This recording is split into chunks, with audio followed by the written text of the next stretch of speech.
Guys, wait. The support of the distribution is just 0, 1, and 2. Yeah, those are the only values in the probability distribution. Wait, does it matter about the one of Oh, that's true. I don't know why.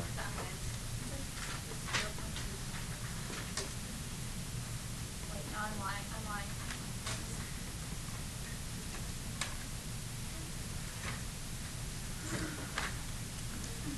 That's just kind of a nice little warm-up problem.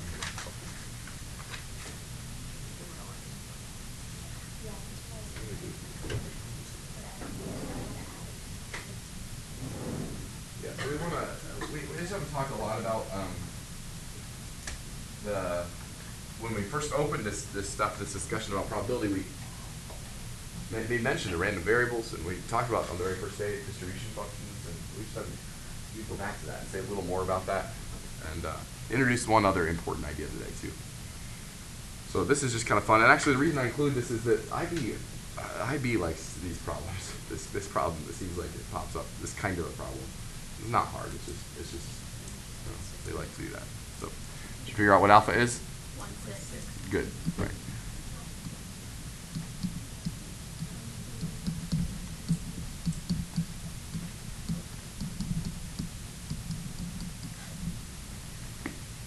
Let's come back to that one. Okay. So for the random variable x, we've got this set of values possible for the support, 1, 2, 3, and 4. And those come up with these probabilities. And the question here is find the average thing that comes up. All right, so why don't you just give it away?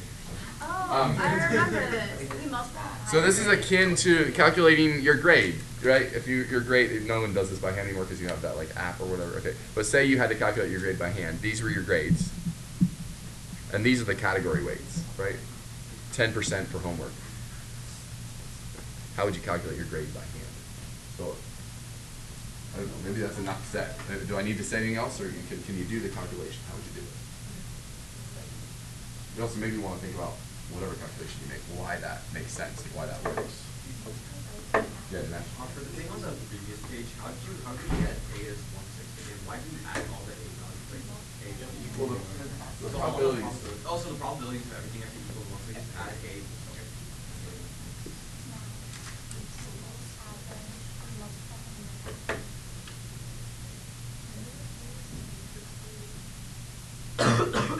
So work it out too. So you know, figure out what you get.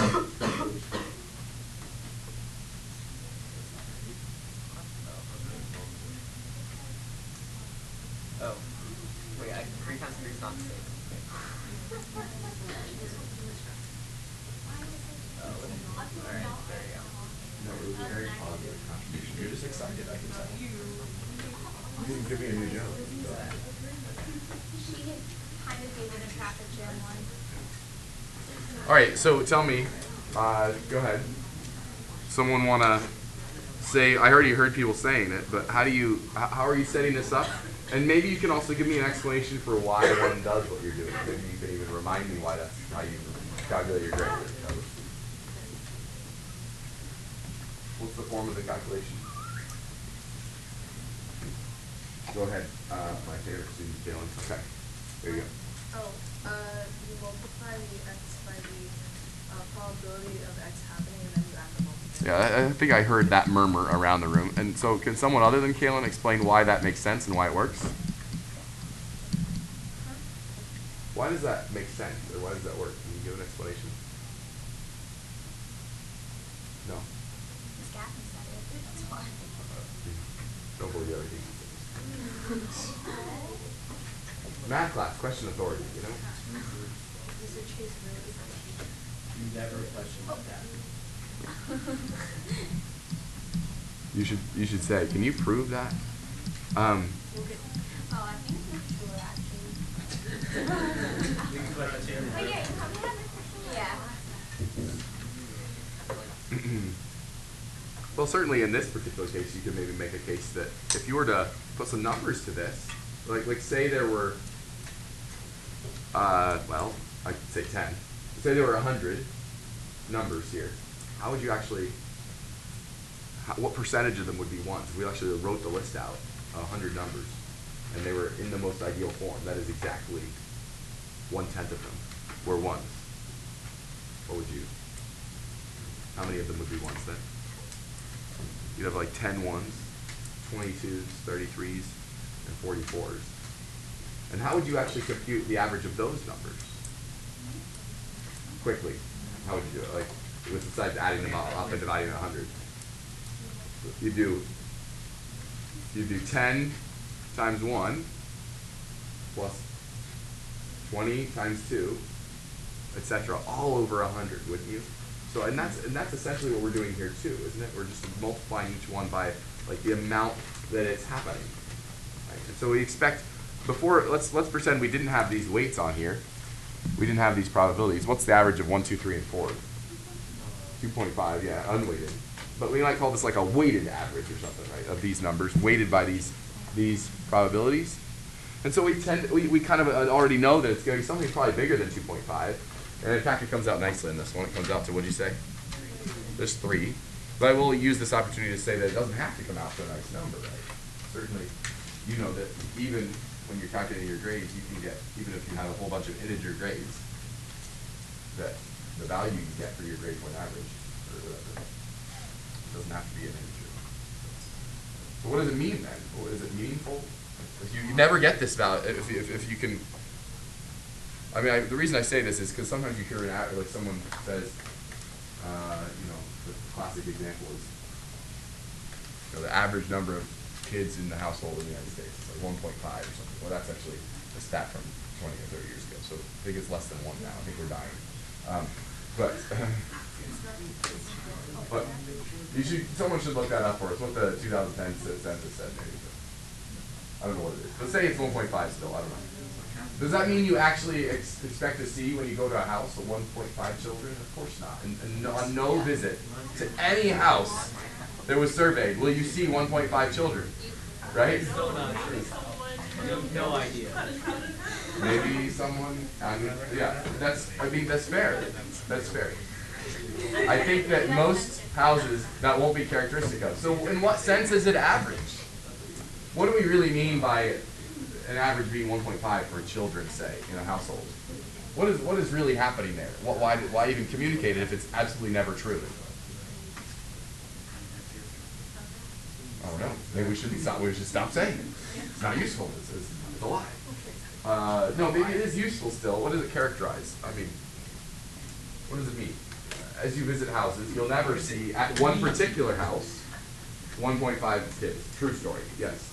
It means that if you were going to test those tests will have between 1 and 2. That's not even true necessarily. There could be no houses that have 1 and 2. 1 or 2 kids. And the average could still be 1.5, couldn't it?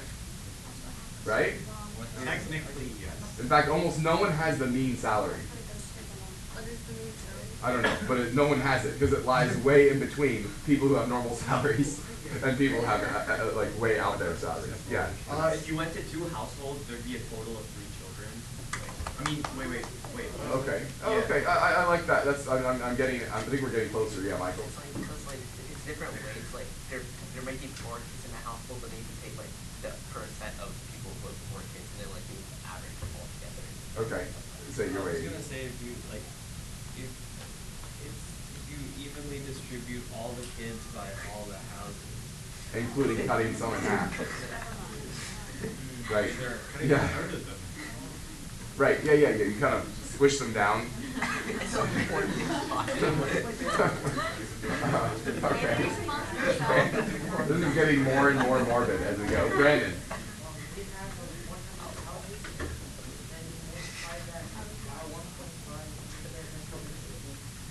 Okay, I like that way of saying it too.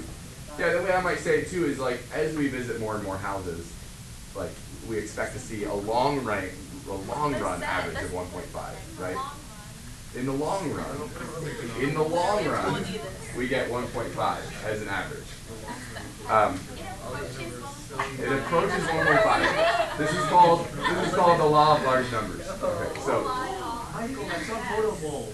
so So I now give you this term, but and the stat people will go crazy. It'll be so exciting. Oh my word! What? It's so exciting that we're talking about expected value. So we're going to replace the word average or mean by expected value. We mean the same thing by it, but I want to make sure you understand that at no time do we like go to a household and expect from that particular household 1.5, even though we're using the word expected value. So the expected value may be a value, right? So I want to make sure you understand that by expected value here, we mean the long range, the long run expected value. As we look at more and more, it's the running average, right, that we would be getting. Okay. Now, please don't be intimidated by the sigma notation, because we haven't really studied series yet, but whatever. In fact, you don't even need to write it. I wrote it both ways. You can choose which way you want to write it. If you understand it, you can write that way. If you don't understand it, just write this, which is exactly what this means. And it's what we just wrote. It's value times the probability, plus value times the probability of that value, plus etc. Right? That's all. So even though this looks complicated, you already all know how to compute this. You showed me that you do by doing this up here. You could calculate it up here, E of x, expected value of the random variable x. Okay. So it's much better to lead with the thing you already know how to do and then say, see, this is the technical way to say that maybe.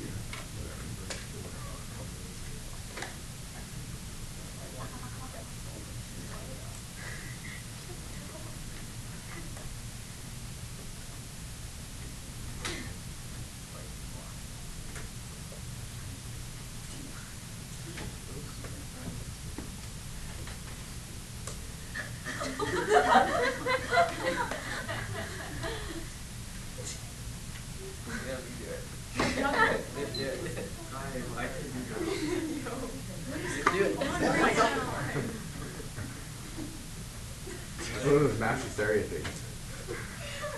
What is the probability that everybody here looks stupid? 100? Dino, you're I win. The recording's gonna have no idea. Yeah, people who listen to this recording without context. no one's gonna listen to this. No, you don't. I hope Well, I you laugh. listen to all of them and every other one is other than this one. Let the record show that people are balancing stuff on their heads right now. You know, failed first. Who is in here today? You have 60 minutes like on all of them. We had On the- legendary. Like All all of your them, videos. yeah. Yeah. So there's at least 60. Well, I mean, there are a lot of people in like, Labia and stuff. We got a lot of fans all over the world. No. Are your videos monetized? I should, right? Yes. No. I think that violates my contract with MCPS. All right, I'm so advertising Staples right now. the classic example of expected value that we always have to go to first is like raffles, lotteries. Okay, so that's the kind of the classic example. So let's do it. We've got a lottery where we have a raffle. We get $4,000 as a winner with a probability of happening of 1 out of 1,000, and then a second prize. And those are the only prizes. So ignore the last question. Let's just, for fun, calculate the expected value. Now, what are the possible outcomes for x, our random variable here? Yeah, certainly 4,000 and 1,000, but most common? 0. So just to be clear, the support of our distribution, or the domain, or the set of values that our random variable x can take on are 0, 1,000, or 4,000. So as we compute the expected value, we'll say 0 times its probability plus 1,000 times its probability, which is 3 over 1,000, plus 4,000 times its probability. And what is the probability of 0? Oh, it doesn't matter, as you can see. But who cares? Yeah, whatever. 996 over 1,000.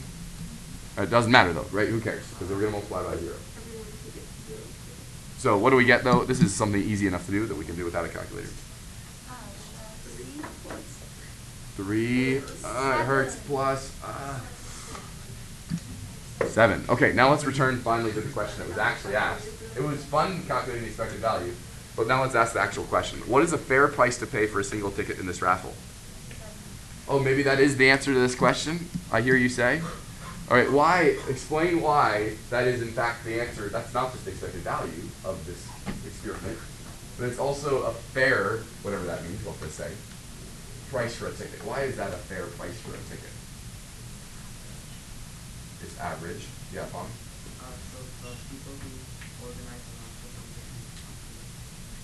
Yeah, so why? Yeah, so why? That's fair. So why do they not get any profit? because all the money we put in comes out. Okay. Not me. Yeah. I'm with you. I think everything you said is right. Anyone want to illuminate it even a little more? What else do you want to say, Brandon? How much money is Okay, you're ready. Like charging $7 per person gives them enough money to give out the prizes they want to give out. Okay. Is there ever a time, again, let's talk about expected values here. Is there ever a time when you actually expect on a single play of this game to earn $7? Never. There's never a single time where that will happen, right? It's not a value that's in the distribution, yeah. On average, the amount of money that they're gonna get is the same as the amount of money that they have to give out.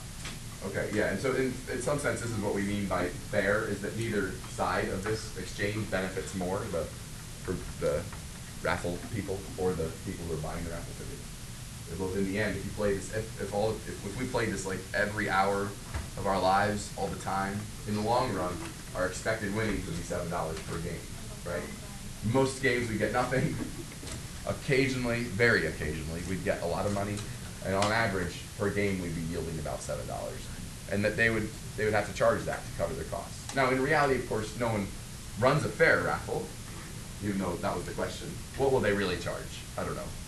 $10 or something, right? We're trying to raise money. It's not nefarious. They're raising money for, whatever, March of Dimes or something really noble. I don't know, right? They're doing something good, I'm sure. Guys, I'm sure. Raising money for the elderly or something. Okay. Here's another, here's a lottery again. Now this one, there's not much going for it in terms of like a framing of the question. Can you tell how much a ticket costs in this lottery? Just by looking at the chart here. Yeah, $5 is the sunk cost there. And how much do you win? What do they pay out? Yeah, good. $200 is what they pay out. Do you see that? No. You have to give it 5 plus 195. Yeah, you pay $5 in, they say, you won $200. Well, how much did you really win? 199. Yeah, 199. So that's why this chart looks the way it does. So first of all, Q is, of course,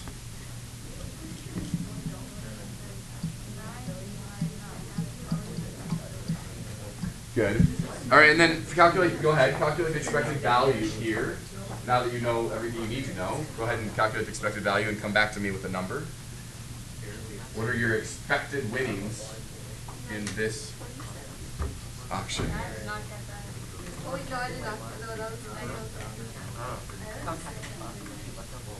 give everyone a second to get it.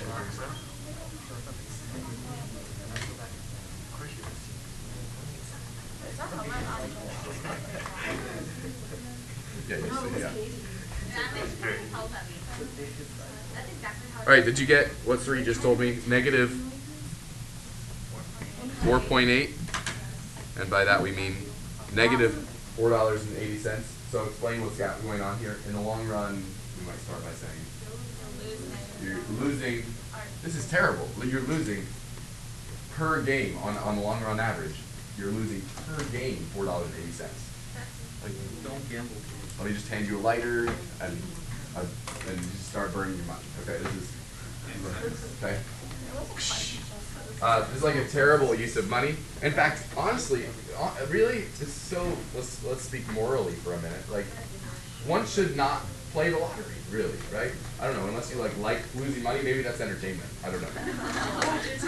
So honestly, just like cigarettes or something, they should put a mathematician's general warning on lottery tickets that say something like this. The expected value of this piece of paper is negative $4.80. Right. Go ahead. Buy it, read it, weep. It's like it's not worth your time.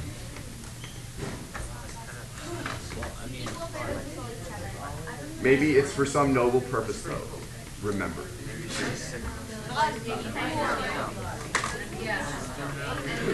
All right, here's one problem to close out here, if you like. Oh, we'll do that while I pass out the homework. See how good your fraction skills are. There it is. There we go. Maybe you should start taking notes in class then, like.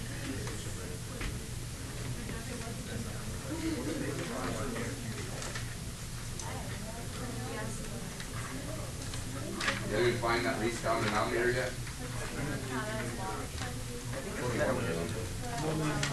Oh, it's only one supplemental.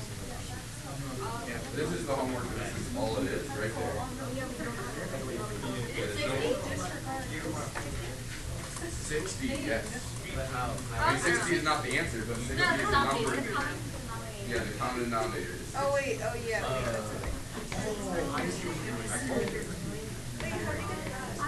I don't know, because like I was trying 30, but 30 doesn't satisfy 4, so then you multiply by 2, and then it's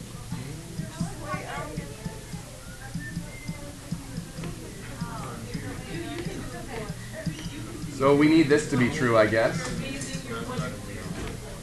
Oh wait, oh I get this. So this takes a little bit of thinking, but the appropriate thing to maybe multiply through by is, like Katie said, 60. I think that'll work. Let's see if that knocks everything out. So we get 60k plus 30k plus 20 plus 15k plus 12k plus 10k. It seems to be just working great. Yay, okay. So let's add those up now. Fractions are hard. Adding is hard. This is no fun on these 60.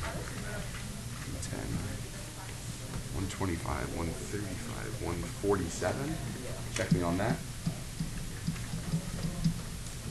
60 is what that should have said. So I'm getting for k, not a super nice number, but 60 over 147.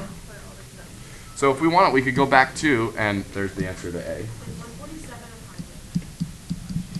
No.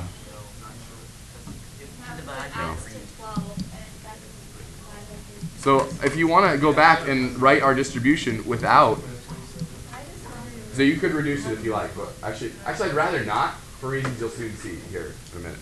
So actually our distribution we could write now without k in it. Right? We could write it that way.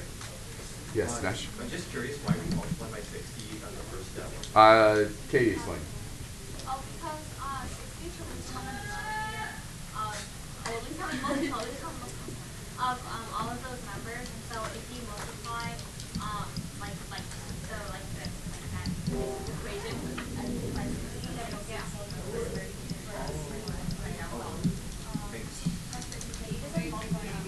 Yeah, if you try multiplying by something else, I think you'll see that you still have a fraction. If you multiply, like Katie said, by 30 or something, you'll see it won't quite work. You can multiply by 120 to make just a little more work for yourself if you want. That's fine too. All right, so this adds up very nicely to what? These cancel out, so we get up in the numerator 20 plus 15 plus 12. What is that? 30 to 47 over 147.